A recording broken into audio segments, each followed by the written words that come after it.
Kai suvoki, kad turi visas priemonės ir įrankius tiesiog pasiekiamus ranka, belieka tik atsipalaiduoti. Ir pradėti džiaugtis tuo, ką turi, ir pradėti manipuliuoti emocijomis. Tiesiog pasikeičiančia perspektyva ir atmosfera. Baigusi kino režisūros studijas LMT, pradėjau savo karjerą kaip vykdančioji prodiuserė. Atradau save visų pirma kultūrinių renginių industrijoje ir daugiau nei po 3 metų suvokiau, jog esu labai darbšti asmenybė. Ir tiek daug dirbdama savo, uždirbčiau daugiau. Todėl nusprendžiau, jog noriu tapti laisvai samdoma režisierė. Tačiau reklamos industrija nėra tokia draugiška moterims, kurios niekada nieko nėra dariusios šioje industrijoje, neskaitant to, kad turėjau keletą trumpametražių filmų ir muzikinių klipų. Man teko gerokai pasukti galvą ir patekti į gan absurdišką situaciją, kad gaučiau režisuoti savo pirmąją reklamą.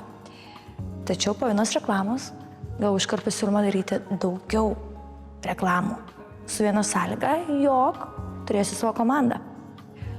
Aš iš karto sutikau ir pasakiau, taip, aš turiu komandą. Nors, aišku, aš jos neturėjau, bet aš suvokiau, kad man reikia tiesiog daryti taip, kad aš pati save samdysiu. Aš pati save samdysiu, sukursiu pati savo darbo vietą ir dar galiausiai sukursiu galimybę kitiems dirbti su manimi. Ir taip įsisibavo šitą visą reklamos industriją.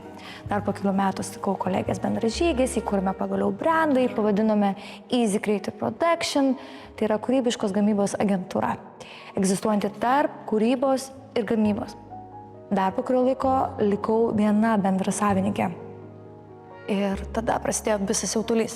Reikėjo režisuoti ir prodiusuoti, ištisas skedsfatūras, daryti pavedimus, vadovauti komandai. Ir tada įvyko COVID-as. Ir aš tada labai nudžiugau, kad taip nutiko, nes tada pagaliau galėjau įkvėpti, įsivertinti, kas aš esu, ką aš galiu, kokia yra rinka ir kiek yra daug konkurencijos. Tad po kelių metų pertraukos nusprendžiau sugrįžti. Ir aš jau grįžau su nauju know-how, su didesnė, geresnė komanda ir su dar didesnė ambicija. Tik dabar belieka išsikelti savo klausimą, kaip sukurti neapčiuopiamą idėją ir ją paversti reikalingų kūnų ir vartojimo produktų, kuris būtų parduodamas ne tik Lietuvoje, bet ir užsienyje.